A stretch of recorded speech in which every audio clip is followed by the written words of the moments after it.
Hello everyone. From the title, I'm assuming you're familiar with doing 3D models using 3ds Max, and you're planning to switch or try to explore other 3D modeling softwares like Blender. So these two softwares are both used by hobbyists and professionals. They're both based on polygon modeling, which composed of mesh, polygon, and loops. So the difference between these two is that 3ds Max comes with a price, but Blender is known for it being a free and open source, making it more accessible to enthusiasts and even professional industries. So for either program, when you open it, you'll see a menu bar at the top for the commands and other functions and tools, and the working area at the middle, which is the viewport. So it's almost the same in editing and manipulating 3D models, but different layouts, work modes, and tools. So now let's start navigating Blender. When you open Blender, this will automatically pop on your screen, so just have to click outside and then you will see the default workspace and settings. Coming from 3ds Max, one thing that will be new for you are the controls. So if you're used to it, the pan is middle mouse button, orbit is alt plus middle mouse button, and zoom is scrolling the mouse up and down. So if you want to change it according to your preferences, you just have to go to edit and then preferences, and here you'll see the key maps where you can see the different settings for the interfaces, and then you can change the basic controls according to your liking. But if you want to adapt to the default controls of Blender, you can use pan with shift plus middle mouse button, and then zoom is the same, which is scrolling the mouse up and down, and orbit is middle mouse button. And then here on the right you will see the gizmo, which you can change the views that will be seen on your viewport.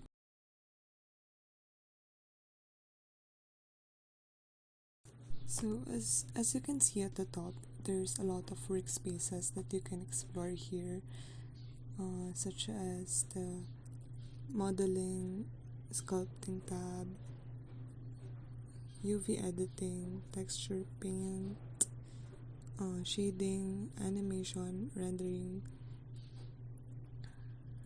composting, geometry modes, and scripting. So there's a lot of workspaces that you can try to explore, but for now, let's focus on the layout tab. In 3ds Max, by default, it can accommodate four viewports on the screen, which is the front view, top view, left view, and the perspective. So here in Blender, by hovering your mouse into this line, you will see a plus sign, and dragging it will add a viewport. So you can add multiple viewports as needed, and you can change the views to check the object in different views simultaneously while modeling. But if you want to eliminate some of the viewports, you just have to drag it to another viewport to merge it. So at the top you can see the shading options that you can apply to your object, such as the wireframe, solid mode, viewport shading, and the rendered shading. 3ds Max, if you want to edit the object like the basic measurements, you just have to go to the tab at the right and adjust the dimension depending on what you want to edit. In Blender, there are two modes that are typically used, object and the edit mode. So for the object mode, this allows you to move, rotate, scale the object. It's more on adjusting the object as a whole.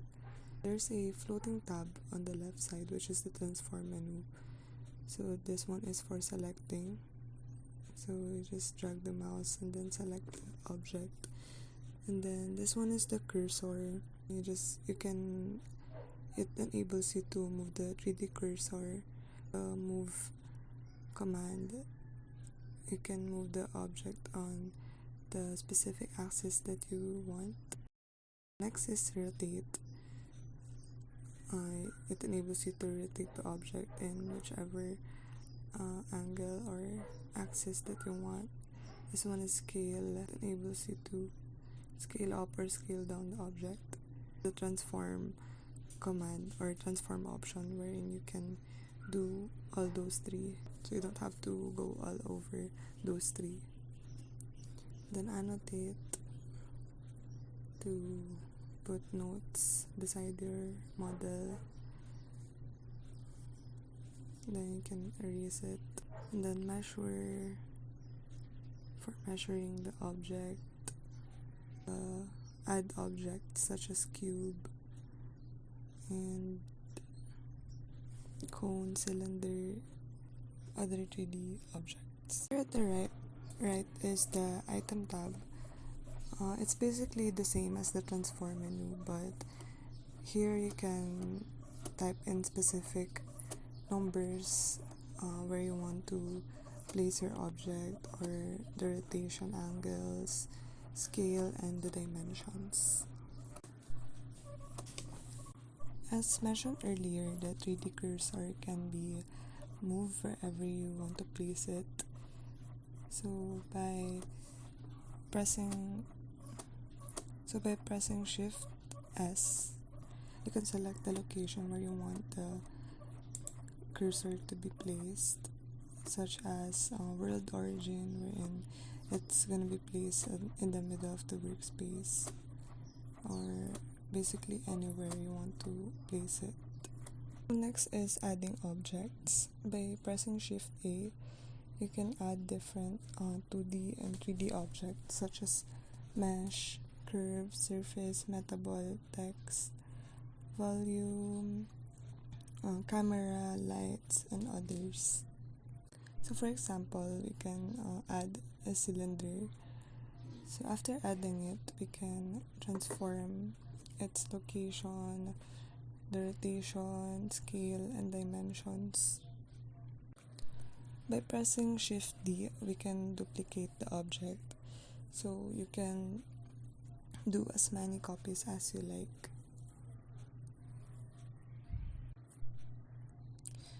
And when we're selecting an object, you can select multiple by holding Shift and then selecting the object that you want to add to the selection. And by doing that, you can edit or manipulate it all at the same time. And the other mode that we mentioned earlier is the edit mode. Here we can manipulate the vertices, edges, and faces. So you can move it around, or you can do anything that you like. So when you press the edit mode, there's an added commands that you can do to your object, such as extrude, inset faces, and bevel, and other commands.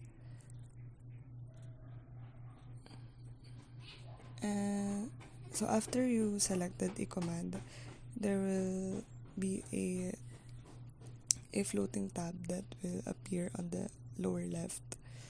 So in here, there's more specific settings that you can manipulate. And to the right, there's a panel,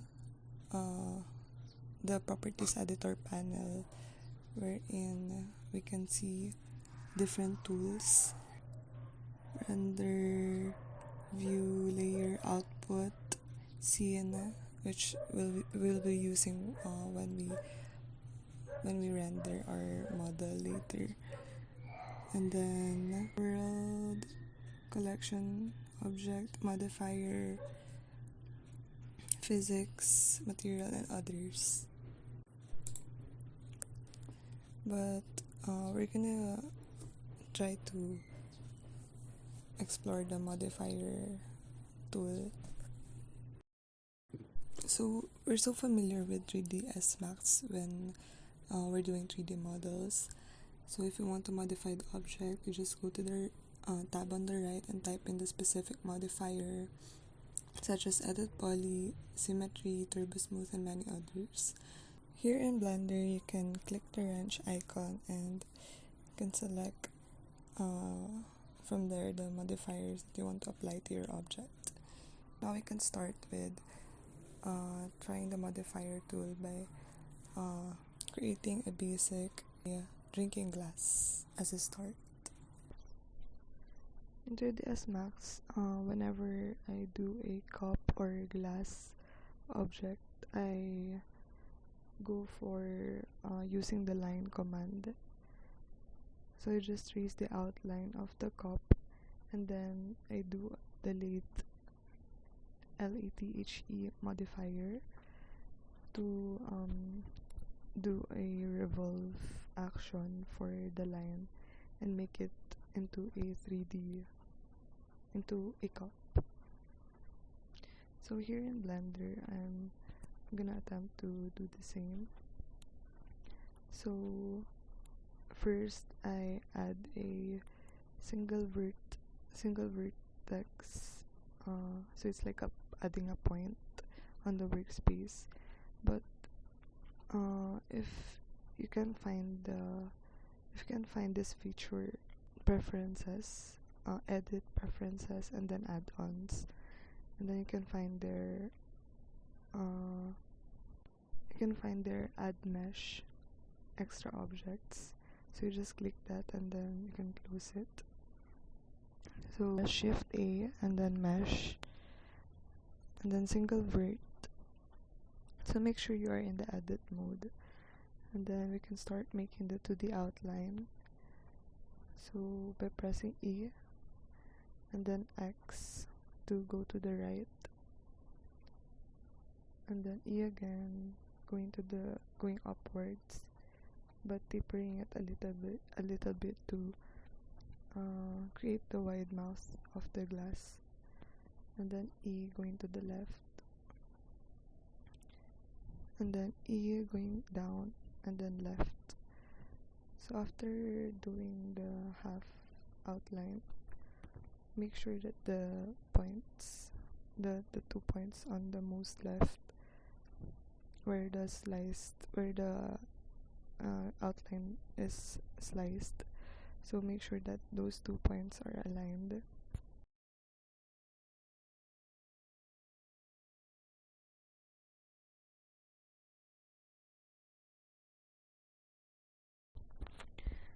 And then after that, we can add the modifier screw. So it's like a revolve or lathe modifier in AutoCAD or 3ds Max. So after that, we just created the glass.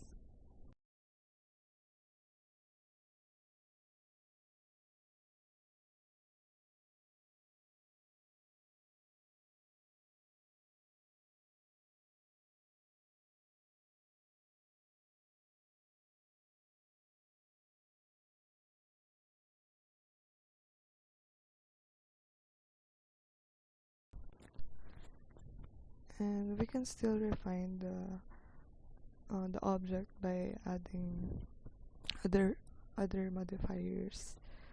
So we can add bevel by adding to make it a little bit curvy or rounded. You can also add subdivision modifier to reduce the too much roundness and make it more defined like glass.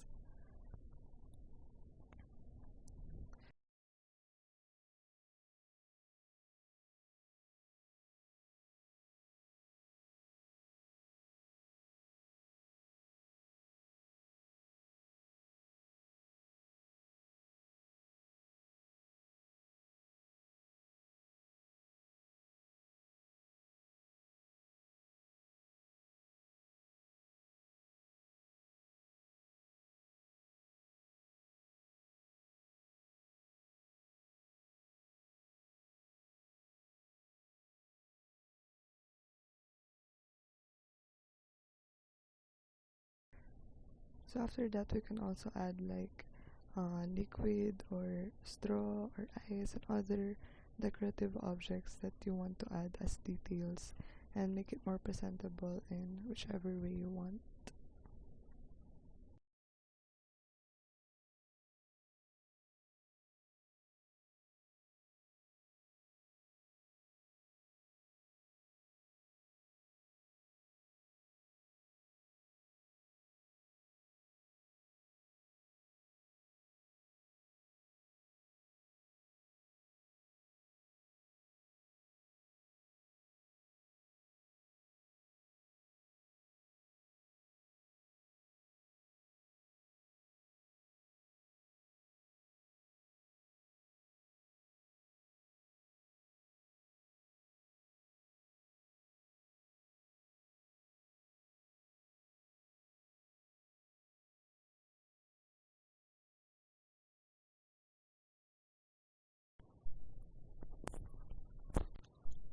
After adding some decorative objects, we can now move on to adding the camera. We can now start setting the camera. So by pressing the camera icon, there's a rectangular shape that will appear on the screen, and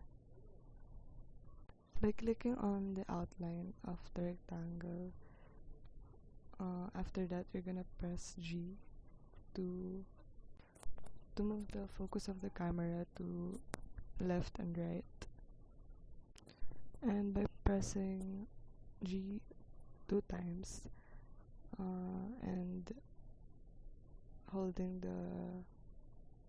the middle mouse button, you can move the mouse up and down, and the focus of the camera will zoom in and zoom out. So you just have to adjust according to how we want to render the model. But another option is you can go to the camera settings on the properties editor panel, so you can adjust the focal length,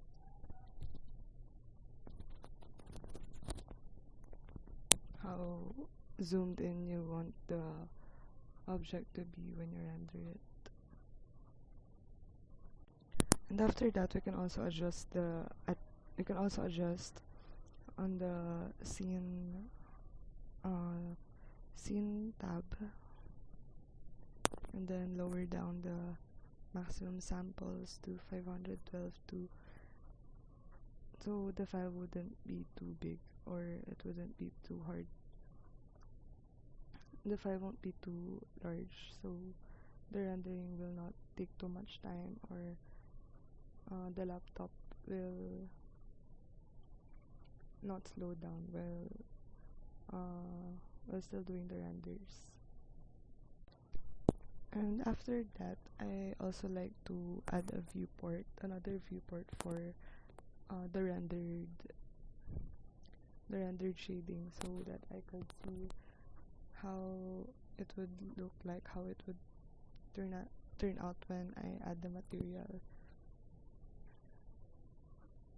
So I just change the settings change the shading settings and keep it on camera view. And now it's gonna be easier to add the material since we can visualize it better.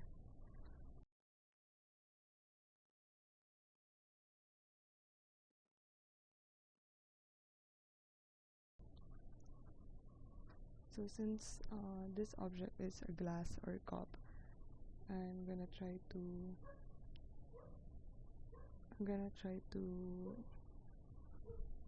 do a glass material. So by changing the settings, like the transmission, to give that give that glass or transparent or translucent texture on the glass, on the cup. So same thing with the other objects. I will just try to explore the settings on the materials, and do trial and errors, which would give that more realistic look to create that glass or cup.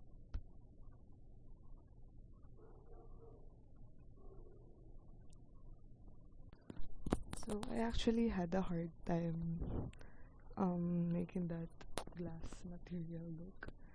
So I just kept adjusting the settings.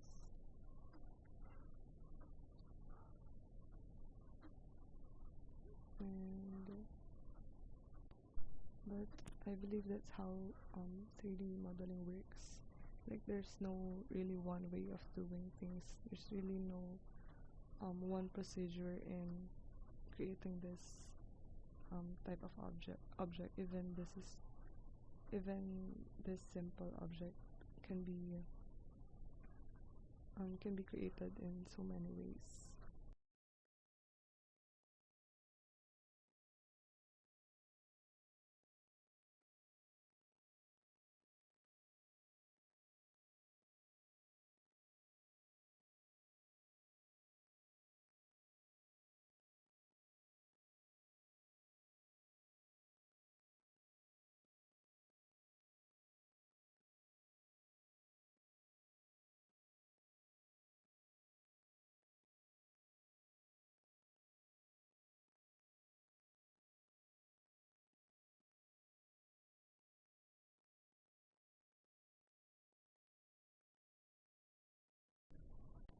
So I just added um uh a plane to for the background for my render. Just added lights. I added the area light to have a more diffused lighting, and I just added three, uh, one in the middle and then one on each side. So it's really just about trial and error and trying to test which one will look better.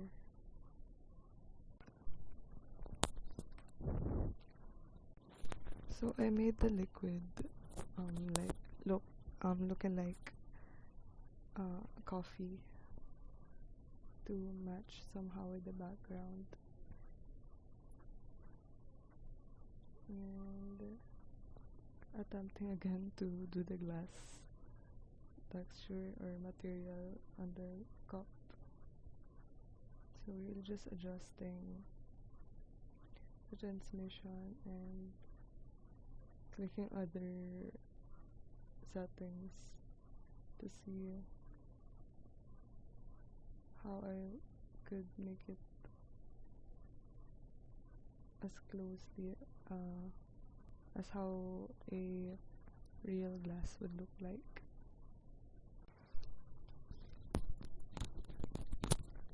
So I'm just experimenting on the positions of the light to see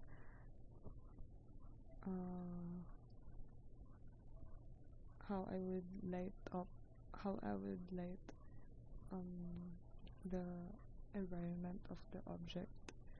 So like um it's like doing a photo shoot and setting up the lights. Just the same thing, but in your laptop or in 3D modeling.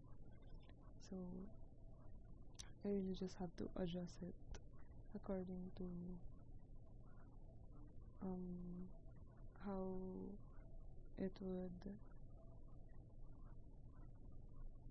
how it would make the objects stand out.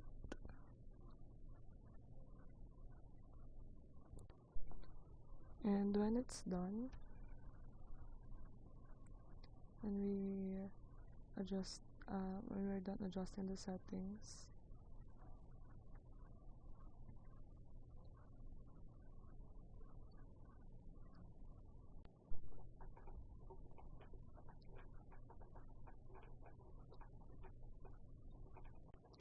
so after doing the settings, we can now render it by clicking the render button at the um, upper right, upper left, I mean. Then just clicking render and waiting for it to uh, be done. But even after rendering it, you can still go back and edit it. Try to make it, try to adjust the settings, or if you're not very satisfied with how it turned out, you can still go back and try until you're satisfied, until you're confident with. So that's all, and